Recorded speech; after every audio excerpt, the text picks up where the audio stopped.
September 25 ജെറുസലേമിലെ വിശുദ്ധ Albert മെത്രാൻ രക്തസാക്ഷി. 1149 മുതൽ 1214 വരെ കാലഘട്ടം.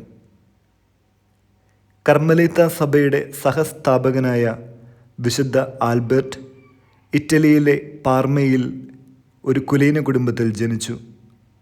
സമർത്ഥനും ഭക്തനുമായിരുന്ന ആ യുവാവിനെ മൊർത്തോബയിലെ ഹോളി ക്രോസ് അബിയയിൽ ഒരു കാനനായിട്ടാണ് നാം ആദ്യം കാണുന്നത്.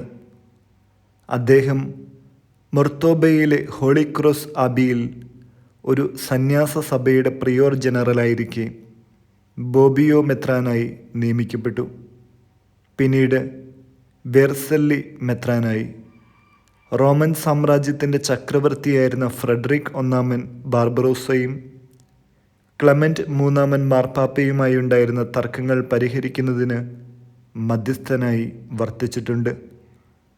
1205 ഇന്നസെന്റ് തൃതീയൻ പാപ്പ അദ്ദേഹത്തെ ജെറുസലേം പാത്രിയർക്കീസായി നിയമിച്ചത്.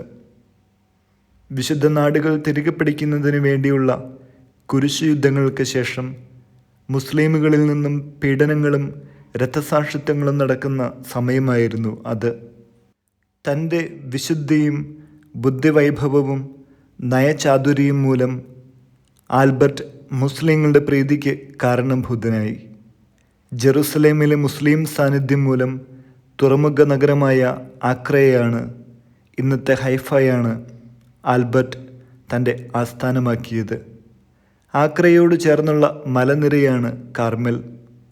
അക്കാലത്ത് കർമ്മലമലയിൽ താമസിച്ചിരുന്ന ഫ്രാങ്കിഷ് സന്യാസികളുടെ സുപ്പീരിയർ വിശുദ്ധ ബ്രൊക്കാർഡായിരുന്നു.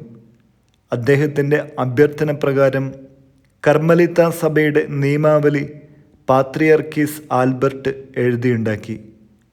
കർശനമായ ഉപവാസവും മാംസവർജനവും നിശബ്ദതയും ഏകാന്തതയും വിശുദ്ധ ഗ്രന്ഥ പാരായണവും ആൽബർട്ട് നിഷ്കർഷിച്ചു. പ്രസ്തുത നിയമാവലിയുടെ കർശനമായ നിയന്ത്രണത്തിലാണ് പാശ്ചാത്യ രാജ്യങ്ങളിൽ കർമ്മലീത്ത സഭ വളർന്നു വന്നത്. നിയമജ്ഞനായ പാത്രിയാർക്കീസ് കുറ്റക്കാരെ അപ്പപ്പോൾ ശാസിച്ചിരുന്നു. അങ്ങനെ ശാസിതനായ ഒരുവൻ അദ്ദേഹത്തെ കുരിശിൻ്റെ പുകഴ്ചയുടെ തിരുനാളിൽ നിഷ്കരുണം വധിച്ചു. വചനം 1 തിമോഥെയോസ് 1:17. യുഗങ്ങളുടെ രാജാവും അനശ്വരനും അദൃശ്യനുമായ ഏകദൈവത്തിന് എന്നെന്നും ബഹുമാനവും മഹത്വവും ഉണ്ടായിരിക്കട്ടെ. ആമേൻ. വിചിന്തനം. സ്വർഗത്തിൽ നിങ്ങളുടെ സമ്മാനം നിങ്ങളുടെ കഷ്ടതകൾക്കും സഹനത്തിനും പൂർണ്ണ സംതൃപ്തി നൽകുന്നതായിരിക്കും. വിശുദ്ധ ജോൺ ബോസ്കോയുടെ വാക്കുകൾ.